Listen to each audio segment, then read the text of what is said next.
Okay, now let's make this happen. Here we have my canusb. It will work the same as the OBXlink SX, and we start with put it in the USB port, and now we do it on the stationary computer because I haven't done this procedure on it, so it's a perfect example.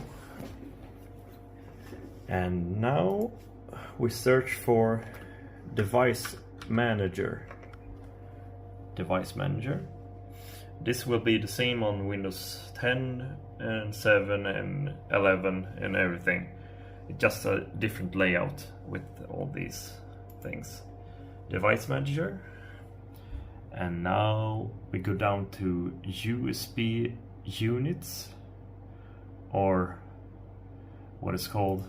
I have in Swedish right now, so but you will see. And here we have a USB serial converter, and we right click on it,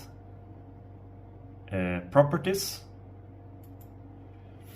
and we go to advanced, load VCP,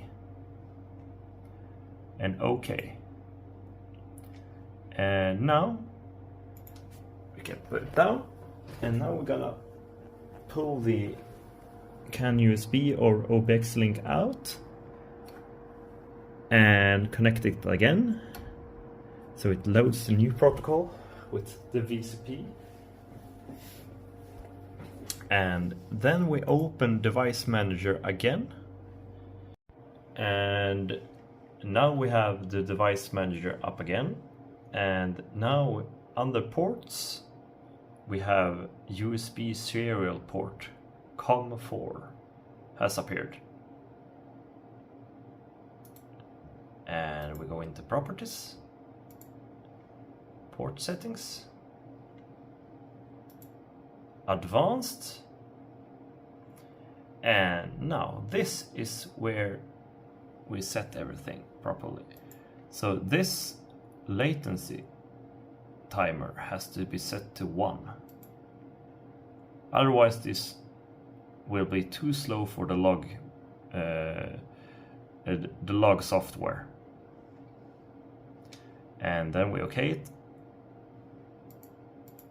and it's done. Okay, like that. The next thing we do is go to TXlogger.com, and this is where we get the logger software. So we get a standalone, which is a zip file.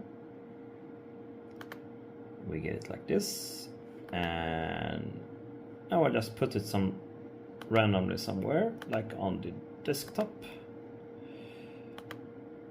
And we can do it like this,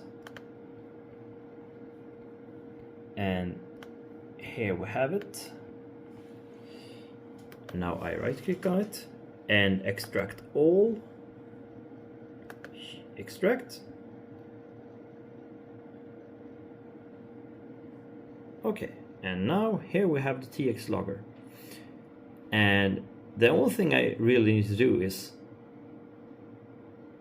double click this, and obviously you have to have the canusb or OBXlink plugged in, and from here on, here's the log software. So we take this, we do load binary, and we load the binary we want to use, and in this case yours, and after that you just plug it in like the canusb. Oh, where's the home? There we have it, and set to T7 dash, and then just start logging basically like this, and it starts on its own completely. You don't need to do anything other than just start this and stop it. And then the file you get from it is a T7 log file. Let's see. I have one of those here. It ends up with a log map like this with logs, and here are the files. And then you just send me these on email, or yeah, probably best with email or something like that. Super easy.